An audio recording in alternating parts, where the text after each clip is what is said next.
A proba, a verdade, que está discurrindo moi ben, con, bueno, cos percances de sempre, a carretera aberta e demais.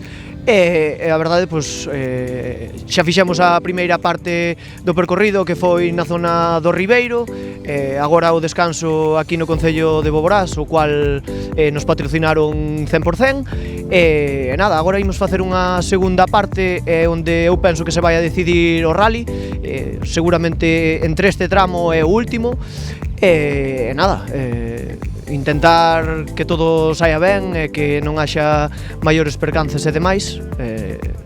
Todo dito.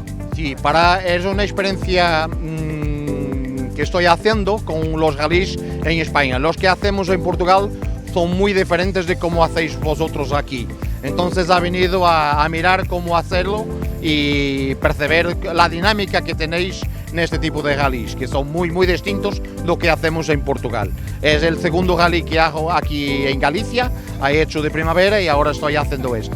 Sí, me parece muy bien organizado, los trechos son muy interesantes, la paisaje sí, me gusta mucho, sí, se queda bien.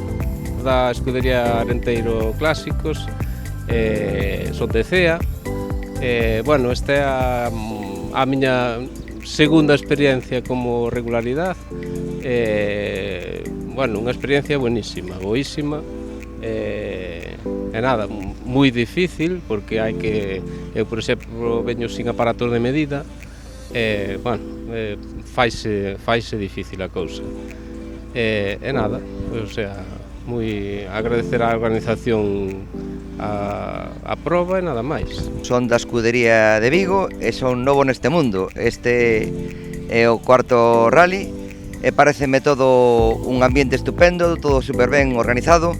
As paisaxes de Ourense son preciosas, é unha boa forma pois de coñecer a xente do mundo do motor e tamén os que nos gustan as paisaxes galegas tamén poder divisar un pouco a nosa terra, o sea que estou completamente seguro que repetirei. O dorsal número 22, non 124, corremos ca escudería daqui de Arenteiro Clásicos, somos uns habituales do rally, levámoslo feito os últimos igual entre os 7 e 8 anos.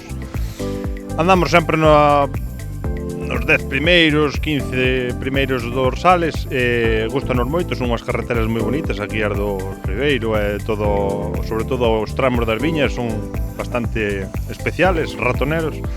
E bueno, nada, eso, normalmente sempre andamos entre os 15 e 20 primeiros e non hai ningún desfalco.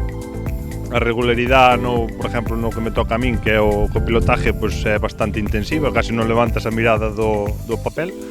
Tens de ir todo o tempo no segundo, non? Cada 100 metros nun segundo e ir cadrando todo. Pero bueno, é o que nos divirte e é o que viñemos a competir e sobre todo chegar á cena, que é o máis importante.